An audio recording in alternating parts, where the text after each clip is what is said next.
Some stories are powerful enough to change a life. This is one of them. Don't forget to like and subscribe. Leave a comment and let us know where you're watching from. Her hands trembled as she held the plate, the weight of her 7-month pregnancy straining her back as she saw who was sitting at the table. He never expected to see her again, especially not here. Not the ex-wife he had thrown out of his life, now serving him and his new girlfriend. The rain beat against the large glass windows of the Vistalina as Charles Sterling pushed open the door, shaking a fine, expensive umbrella. He was 20 minutes late for a dinner he had planned with Camilla, his girlfriend of 6 months. At 38, Charles was the kind of man who commanded attention: impeccable Italian suit, a Swiss watch that cost more than a car, and the arrogant posture of someone who had never had to work for anything. "Sorry I'm late, darling," he said, kissing Camilla's cheek as he settled into the reserved table with a panoramic view of the city lights. The meeting with the Japanese partners ran long. We closed an $8 million deal. Camilla smiled just the way he liked, a picture of perfection in a tight red dress and flawless hair. A 26-year-old model, she was the perfect accessory for the life Charles led, a life of exclusive parties, international travel, and imported cars. "You're incredible," she cooed, stroking his arm. "That's why I love you. Always focused on success." Charles leaned back, pleased with himself. His import-export business had exploded in the last 2 years. After the divorce, he'd thrown himself into his work, building an empire that now netted him over $2 million a month. It was as if every contract signed, every million that flowed into his account, was a way of proving to himself that he had made the right choice. "Waiter!" he called out, snapping his fingers in that entitled way of his. "Bring the tasting menu and a bottle of the 2010 Chateau." "Margot." Camilla let out an impressed little laugh. "Charles, that wine is thousands of dollars a bottle. And life is for living, isn't it? That's what money is for." They were discussing an upcoming weekend trip to Miami when a waitress approached their table. Charles didn't even look up, lost in his description of the 5-star hotels he'd booked. But something in the air shifted, a quiet hesitation that made him pause mid-sentence. When he finally lifted his eyes, his world came to a sudden screeching halt. It was Isabella, his ex-wife, the woman he had loved fiercely for 5 years and hated with equal intensity for the last 2. She stood beside his table, dressed in the restaurant's elegant uniform, holding a tablet to take their order. Her hands were the same hands he remembered kissing 1,000 times. But the real shock wasn't seeing her working as a waitress. It was the fact that she was pregnant. Very. Her rounded belly was impossible to hide, even under the loose-fitting uniform. She had to be 7, maybe 8 months along. "Good evening," Isabella said, her voice a low murmur as she avoided his gaze. "May I take your order?" Charles was speechless. It felt as if someone had punched him in the gut, sucking all the air from his lungs. Isabella, pregnant, working here, in the most expensive restaurant in the city, the very same place where they had celebrated their first wedding anniversary. "Charles?" Camilla touched his arm, sensing his sudden change in mood. "Do you know her?" He tried to answer, but the words wouldn't come. His eyes were fixed on Isabella's belly, on the subtle way she shifted her weight to one leg, on the exhaustion that was visible on her face, despite a light layer of makeup. Isabella was struggling to keep her composure too. Her hands trembled slightly, and Charles could see the monumental effort it took for her not to break down. He knew that look. Too proud to show weakness, too strong to ask for help. "Have you decided what you'd like?" she asked again, her eyes darting toward him for just a second before looking away. I, still reeling. "Charles, who is this?"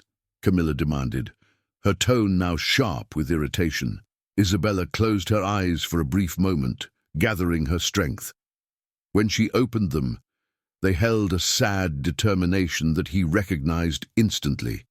It was the same expression she wore during their final argument, just before their world fell apart. "I'm just the waitress, ma'am," Isabella replied to Camilla, her voice professionally steady. "You're pregnant," Charles blurted out, his mind racing. 7 months, she confirmed, a barely perceptible tremor in her voice. He did the math. 7 months. That meant she had gotten pregnant more than a year after their divorce, more than a year after he had told her he never wanted to see her again, that she had destroyed everything they had built. "Whose is it?" The question escaped his lips before he could stop it. Isabella looked at him with a mixture of pain and indignation. "That's none of your business, Charles." "Charles!" Camilla slammed her hand on the table, drawing stares from nearby diners. "Will you please tell me what the hell is going on here?" For a moment he considered lying. He could say she was a distant acquaintance and move on. But something in the way Isabella stood there, her pregnancy a silent testament to a life he knew nothing about, made it impossible to pretend. "She's my ex-wife," he said softly, his gaze locked on Isabella. The silence that followed was deafening. Camilla's jaw dropped. Isabella lowered her head, and Charles felt the floor give way beneath him. "Your ex-wife is a waitress?" Camilla asked, her voice dripping with disbelief. Isabella took a deep breath. "I'll get another server for your table," she said, turning to leave. "Wait!" Charles called out, standing so quickly his chair clattered to the floor. "Isabella, please, wait!" She froze, but didn't turn around. He could see the tension in her shoulders, the way her hands were clenched into small fists at her sides. "Please, I need to talk to you," he pleaded, his voice more desperate than he intended. "We have nothing to talk about," she replied, her back still to him. "You made that perfectly clear 2 years ago." His own cruel words echoed back at him from the day the divorce papers were signed, accusations that now haunted the elegant dining room. "Charles, I'm leaving," Camilla announced, grabbing her purse. "I'm not going to sit here and watch you create a scene with your pregnant ex-wife." She stormed off, her heels clicking angrily on the marble floor. He was left standing in the middle of the restaurant, watching the 2 most significant women in his life walk away in opposite directions. "Isabella," he said again, softer this time. "Please, just 5 minutes." She finally turned, and the sight of her face nearly buckled his knees. She was thinner, despite the pregnancy, with dark circles under her eyes that makeup couldn't quite hide. There was a profound sadness in her gaze he'd never seen before. "5 minutes for what, Charles?" she asked, bitterness lacing her words. "Do you want to know who the father is, how I ended up here, or do you just want to satisfy your curiosity so you can go back to your pretty little girlfriend?" He was cut by her tone. Isabella had never spoken to him like that. She had always been the gentle one, the peacemaker. He realized with a sickening lurch that he had helped create this hardened woman standing before him. "I just didn't expect to see you like this." "What? Pregnant or working as a waitress?" "Both," he admitted. She gave a humorless laugh. "Life didn't stop when you kicked me out of yours, Charles. I had to keep living. I had to survive." The word hung in the air, survive. While he was building an empire, she was just trying to survive. A wave of guilt washed over him, so strong it was dizzying. He saw her glance at her supervisor, a stern-looking man watching them from across the room. "Look, I really have to get back to work," she said, her professional mask slipping back into place. "Enjoy your evening." She didn't wait for a reply, simply turned and walked away, leaving Charles standing alone in the most expensive restaurant in the city. He watched her attend to other tables, serving dishes that cost more than she likely made in a week, forcing a smile for customers, discreetly placing a hand on her aching back when she thought no one was looking. Driving home, Charles couldn't shake the image of her tired face from his mind. For 2 years, he had convinced himself that he was over her, that their divorce was for the best. He had built a new life, a successful company, a string of casual relationships. He thought he was happy, but in 30 minutes, that entire illusion had shattered. He had spent 2 years running from the truth. He had never stopped loving her. All the millions, all the parties, all the women, they were just desperate attempts to fill the void she had left. And now, she was out there, carrying another man's child, fighting to get by on her own. His phone rang. It was Camilla. "Charles, I demand an explanation right now." He looked at the screen, thought of Isabella serving tables with her swollen belly, and for the first time in 2 years, he made a decision that had nothing to do with money or success. "Camilla," he said, his voice firm, "it's over." Then he hung up. He didn't sleep that night. The next morning, he cancelled all his meetings, including the one with the Japanese partners. At 11 a.m., he was standing outside the Vistalina, waiting. When the doors opened, he was the first one inside. "A table for one," he told the host. "And I'd like to be served by Isabella." When she appeared at his table, he could see the conflict in her eyes. "What do you want, Charles?" "I want to talk." "I'm working." "Then pretend you're taking my order," he said gently. She sighed, pulling out her tablet like a shield. "How did you end up here?" he asked. Her laugh was bitter. "Honestly? After 2 years of unemployment and being 7 months pregnant, you take what you can get. No one wants to hire a pregnant woman for an administrative position. They know I'll be on leave in 2 months. The injustice of it angered him. He knew how capable she was. "And the baby's father?" he asked, treading carefully. Her face hardened. "He disappeared when he found out." A surge of protective rage filled Charles. The thought of anyone abandoning Isabella like that was unbearable, especially knowing how much she had once wanted a family. "What kind of man does that?" he muttered. "The kind who wasn't ready to be a father," she replied, her voice weary. "It was just a casual thing, we both knew it." Casual. The word felt like a physical blow. "Look, Charles," she said, glancing over her shoulder. "My supervisor is watching. I have to go. Please just tell me what happened." She finally sat down, keeping her voice low. "I met Daniel 6 months after our divorce. An engineer. It wasn't serious. I was still recovering from you. It was comfortable. Company for 2 lonely people. The pregnancy was an accident. When she told him, he made it clear he wanted no part of it. If she chose to have the baby, it was her problem alone." "And you were okay with that?" Charles asked, his voice tight. "With anger. It was better than him staying out of obligation," she said with a shrug. "I'd rather raise my daughter alone." "Daughter?" His heart skipped a beat. For the first time, a genuine smile touched her lips. "It's a girl. Her name will be Sophia." Sophia. The name was beautiful. "Wisdom," he murmured. She would need it. "Charles, I need to get back to work," she said, standing up. "My boss isn't happy. Can I come back tomorrow? So we can talk more?" "Why? What do you want from this?" "I want to be in your life again," he blurted out. She looked at him as if he were insane. "Charles, you have a girlfriend, a new life. Why would you want to be in mine?" "Because I never stopped loving you." The tablet nearly slipped from her hands. "You don't love me," she said, her voice shaking. "You feel guilty. It's different." "It's not guilt." "Yes, it is. You saw me in a bad situation and now you feel responsible. But that's not love, Charles. You haven't loved me for a very long time. If you had, you would have fought for our marriage instead of asking for a divorce." She was right. He had pushed her away, consumed by a paranoid jealousy that had turned their home into a war zone.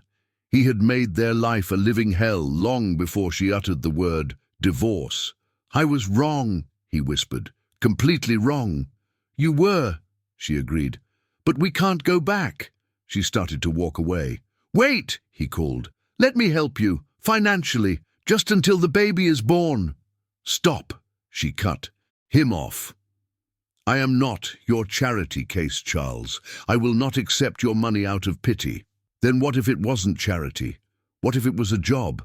Come back to work for me at the company, An administrator's salary, full benefits. She stared at him, dumbfounded.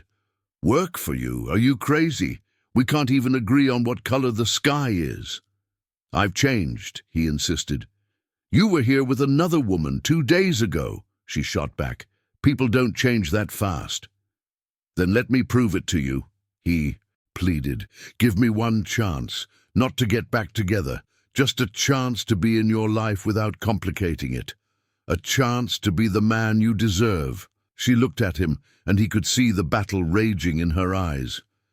The part of her that was hurt and guarded, and the small part that wanted to believe him. Just then, she flinched, a small movement in her belly rippling the fabric of her uniform. Is she kicking? He asked, his voice soft. She gets active around this time, Isabella said. Can I feel? She hesitated for a long moment, then nodded. He stepped closer and she took his hand, placing it on her stomach. A powerful kick met his palm. He had never felt anything like it. It was life. A tiny person, not yet born, but already so real. Wow, he whispered, his eyes filling with tears. She's strong, Isabella said, a hint of a smile in her voice. Isabella, he said, his voice thick with emotion, please, just let me try. She looked into his eyes, and he saw her. Resolve began to crack. She whispered just as her boss approached. One chance, but the first time you disappoint me, Charles, it's over. Forever. He nodded, understanding the weight of her words. This was his last opportunity. I won't, he promised. I can't. He had one chance, and he knew he couldn't waste it on grand gestures or empty promises. He had to prove with actions that he had changed. The next day, he didn't go into the restaurant.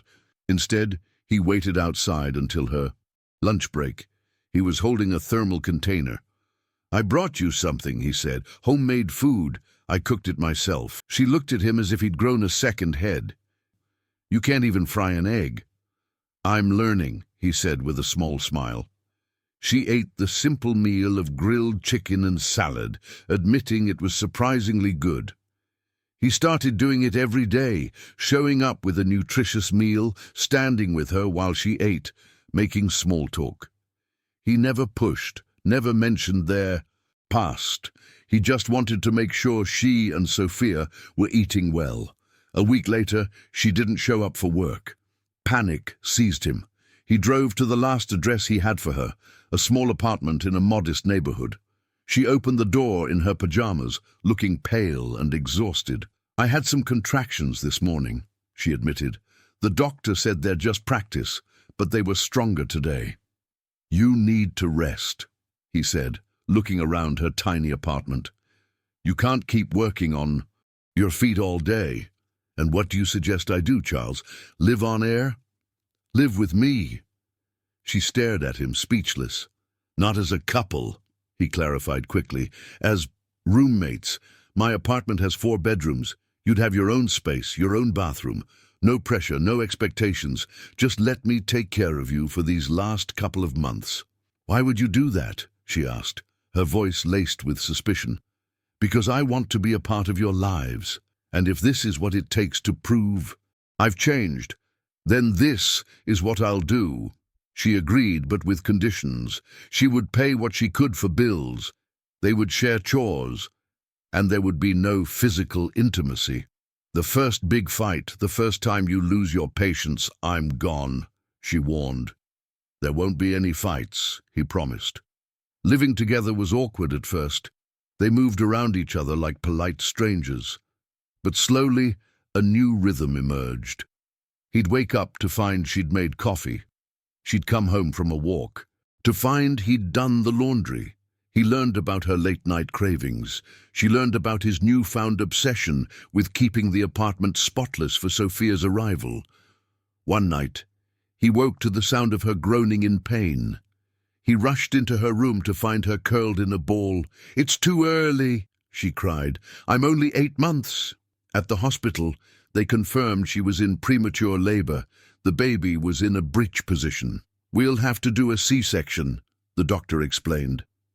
Isabella was terrified. "You can come in with me," she whispered to Charles, tears streaming down her face. "They'll let you, if you say you're the father." "I am," he said without hesitation, "if you'll let me be." He held her hand through the entire procedure, his heart pounding. Then he heard it, a tiny, powerful cry that filled the operating room. Sophia was born. The nurse placed the impossibly small, perfect baby in his arms. "Hi, Sophia," he whispered, choking back tears. "I'm Charles, and I'm going to take care of you and your mum for the rest of my life." He never left their side at the hospital. He learned to change diapers, to swaddle, to soothe a crying baby at 3 a.m. He was no longer the arrogant businessman. He was a father. When they brought Sophia home, Charles had transformed one of the spare rooms into a beautiful nursery. "When did you do this?" Isabella asked, her eyes wide. "While you were in the hospital," he said. "I wanted her to come home to a real home." He saw the question in her eyes. "I love you," he said softly. "I love you the way I always should have, without the fear, without the jealousy. And I love Sophia as if she were my own." Over the next few months, he proved it every single day. He was the one who woke up for the night feedings so Isabella could rest. He was the one who learned all the words to her favorite lullabies. He called himself Daddy so naturally that Sophia's first word was Dada. Isabella watched this transformation, her heart slowly mending. The man she had divorced was gone. In his place was a kind, patient, and devoted father. One evening, as he was rocking a sleepy Sophia in his arms, she walked over to him. "I love you," she said, her voice clear and sure. "I fell in love with the man you've become." He looked up, his eyes shining. "Can I kiss you?" he asked. The kiss was gentle, full of a mature love that had been tested by fire and pain. "Marry me," he said, right there in the living room. Again. "But this, on time for the right reasons. Let me adopt Sophia. Let me be her father, officially." Tears streamed down her face as she laughed. "Yes," he said, "yes, I'll marry you again." Their second wedding was nothing like the first. It was a small ceremony in their living room, with only close family and friends. Sophia, now a year old, clapped her little hands as they exchanged vows. 2 years later, Charles stood on the same balcony where he had once felt so empty, watching Isabella and 3-year-old Sophia build a tower of blocks on the living room floor. "Daddy, look!" Sophia would yell, running to him with a crayon drawing of their family. He treasured these simple moments more than any multi-million-dollar deal. That evening, Isabella came to him, a mysterious smile on her face. "I have something to tell you," she said. "I'm pregnant." He stared at her, then broke into a joyous laugh, lifting her off her feet and spinning her around. "Sophia's going to have a little brother or sister," he cheered. Later that night, as they sat on the balcony, he looked at the peaceful home they had built. He remembered the arrogant man he used to be, a man who measured success in dollars and status. That man had died the day he saw Isabella in the restaurant. In his place, a husband and a father had been born. "Thank you," he whispered, kissing her forehead. "For what?" "For giving me a second chance to be the man you and our children deserve." "Thank you," she replied, "for becoming him." He had discovered that true wealth wasn't in a bank account. It was in the sound of his daughter's laughter, the warmth of his wife's hand in his, and the quiet joy of a family rebuilt on the foundations of forgiveness, humility, and unconditional love. Thank you for watching. May this story inspire your day. Like, share, and stay tuned for more.